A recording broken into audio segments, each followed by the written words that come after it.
The story of an aerospace system collapsing under the cold judgment of physics rarely begins with an explosion. It begins with a paradox. A rocket production line that should have been unstoppable was slowed, not by materials or funding, but by a single assumption about speed. Early records from Boca Chica and the later expansion at Kennedy Space Center documented a strange tension. Even as Starship engineers built more gigabays, installed robotic welding tools, and multiplied assembly lines, the production curve created a conflict with testing capacity. The factory was accelerating, yet the flight program was not, which introduced an anomaly where a system built for exponential output collided with the linear boundary of real-world test cadence. What failed first was neither steel nor thrust, but a prediction made too confidently, a belief that if factories engineer faster, reality will simply follow. This is the central contradiction. A rocket program capable of manufacturing massive starships faster than any aerospace program in history found itself outrun by its own production volume. It should have been a moment of triumph,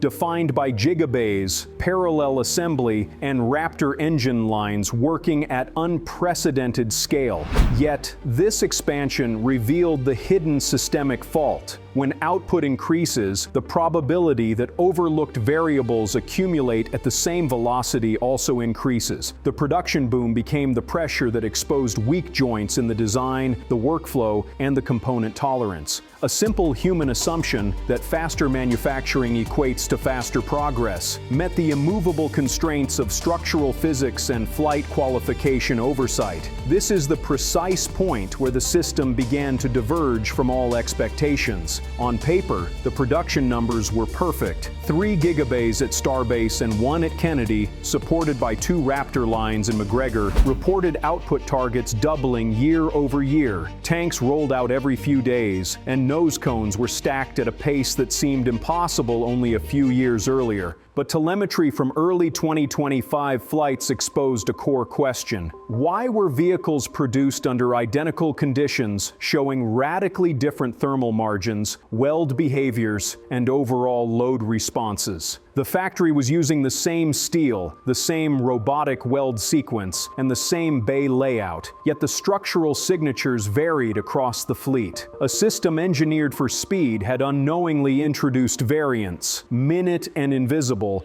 but constantly compounding. The rockets were being manufactured faster than the complex analytics used to validate them. The anomaly is clear. A system whose fundamental purpose is reliability began producing structural uncertainty at scale. The faster the rocket line expanded, the more physics demanded payment for every shortcut hidden in the new cadence. To reconstruct how this systemic collapse in certainty emerged, the architecture of Starship's mass production era must be examined with mechanical precision. The components were obvious when viewed in isolation: 9-meter stainless steel rings stacked into tanks, robotic welders performing continuous passes, internal stringers, bulkheads, and thrust domes aligned under laser guidance, and Raptor engines mounted with millimeter tolerances. However, mass production introduced new, less obvious patterns. The gigabays were designed as vertical pipelines, moving multiple starships forward simultaneously like components on a conveyor. Yet, rockets are not automobiles. Each unit carries a unique thermal fingerprint depending on microscopic differences in weld penetration, steel grain orientation, or internal pressure cycles during testing. Early records from the weld robots showed that ambient humidity in the bay altered weld penetration depth by fractions of a millimeter. This single variable was individually irrelevant, but across 12 vertical weld seams, it was enough to subtly alter stress distribution under ascent loads. Furthermore, Raptor engine production accelerated to support the factory speed, meaning some engines experienced fewer cumulative test cycles before integration. Some engines ran only 40 minutes cumulatively instead of the previous 75-minute internal target, yet the factory did not slow down. Output had become the primary doctrine. Starship production after the Gigabay expansion followed a rhythm measured in days. A new tank section emerged every 72 to 96 hours. Launch site integration crews, meanwhile, remained bound by the linear constraints of physics. A cryogenic proof test requires hours, while a static fire demands days of preparation, inspection, cool down,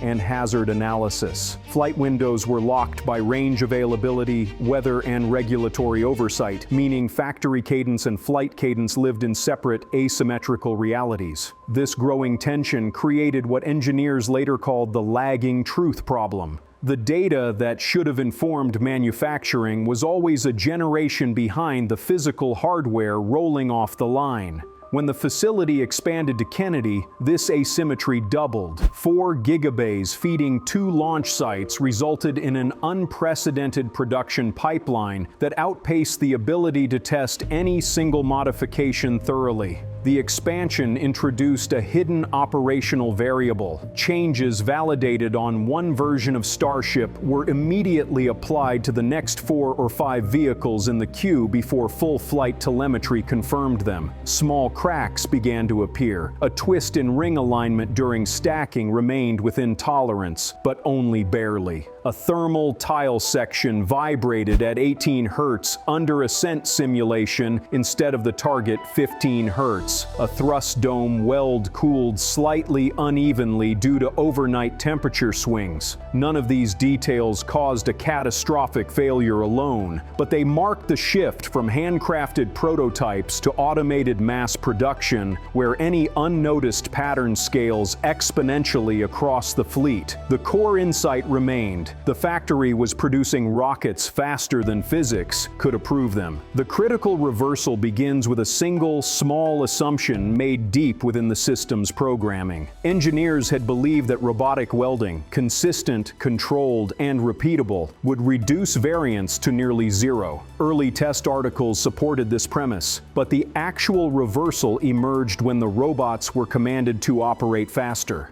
During the first year of multi-gigabay operation, SpaceX increased the weld robot travel speed by approximately 12% to match the faster ring fabrication cadence. The change seemed harmless: quicker passes, slightly higher thermal input, and minor adjustments to cooling margins. Automated quality scans approved the welds, and non-destructive evaluation passed them without alarm. But the microscopic structure of stainless steel responds to temperature differently at varying cooling rates. A weld made at a slightly higher travel speed stays hotter for longer, altering the grain size in the heat-affected zone. Larger grain size means different crack propagation behavior under load. This difference was small, on the order of microns, but under the accelerations of ascent, a micron scale deviation becomes a macro-scale load redistribution event.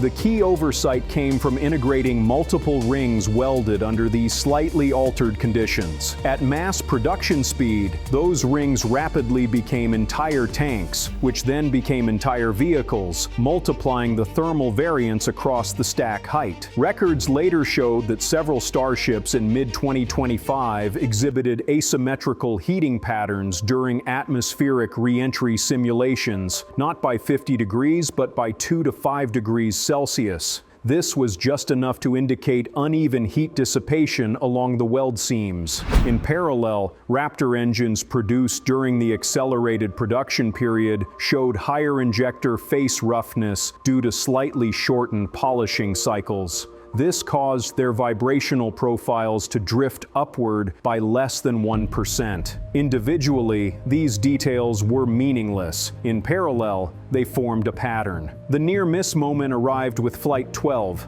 launched at 14:22 UTC. At T+182 seconds, the vehicle experienced a load spike in the lower methane tank. Sensors recorded an unexpected torsional oscillation that lasted only 0.4 seconds. The oscillation amplitude reached 96% of the structural limits. Had it reached 100%, the tank would have buckled. Only 4 percentage points separated survival from structural collapse. The system was 4% away from total failure. The deeper truth appeared later. The oscillation was not a fluke, but a resonance phenomenon triggered by weld patterns consistent across multiple vehicles built during the accelerated production window. The causal inversion was now undeniable. Increasing production speed had altered the physical characteristics of the hardware in subtle but compounding ways. Factory changes rippled outward through physics, and physics responded with a warning shot, falling just 4% short of catastrophic collapse. This is where the system delivers its cold, mathematical verdict, indifferent to human ambition. The precise causal chain is now clear. Factory expansion increased the ring manufacturing pace. Robotic welders were recalibrated to work faster. Faster welds altered the heat profiles in microscopic but repeatable ways. These changes produced regions with slightly larger grain structures, which in turn altered crack propagation speed under cyclical stress. The tanks built during this specific manufacturing window behaved differently than predicted under high thrust loads. In parallel, Raptor engines produced under accelerated schedules had slightly different vibrational signatures. When integrated, these two variances, structural and propulsive, aligned to create a resonance band the original design did not predict. Flight 12 encountered this resonance at T+182 seconds, where a 0.4 second oscillation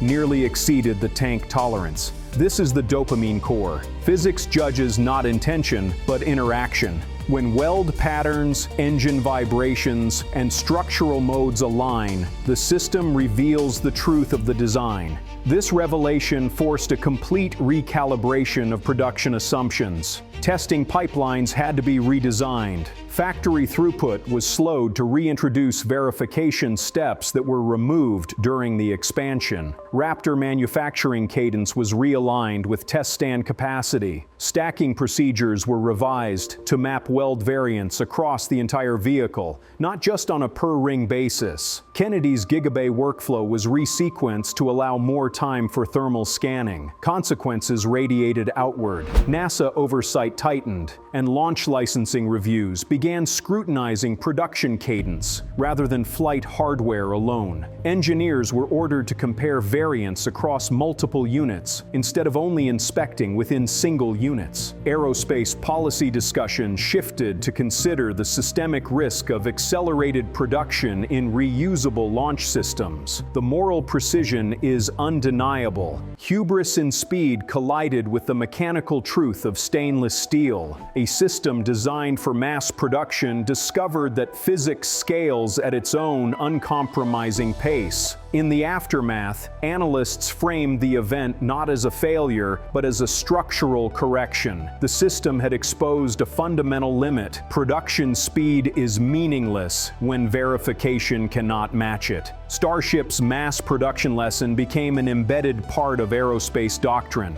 Welds must now be analyzed not only for correctness, but for consistency across batches. Engine vibrational profiles must be compared across manufacturing windows, not just per engine. Parallel assembly lines must share thermal and structural databases, not operate in informational silos. The closure is calm. Engineering learned that acceleration without synchronization creates hidden load paths. Design assumptions must be recalibrated continuously, and while automation is powerful, every automated step multiplies the impact of small errors if the assumption is flawed. But the critical uncertainty remains. Even as the factories expand and the systems evolve, new risks sit embedded within future designs. Every increase in scale introduces patterns that current analytics may not yet detect. Every new gigabay, robotic tool, or assembly lane shifts the boundary between human ambition and physical law. The system continues to advance, but the unanswered question persists. How much variance is still hiding inside the next generation of rockets rolling silently out of the gigabays, waiting for their turn to meet the unforgiving calculus of ascent? The next overlooked variable waits for its moment to reveal itself under the cold judgment of pressure, heat, vibration, and truth. And as long as production pushes forward, the judgment of the system remains only one overlooked pattern away.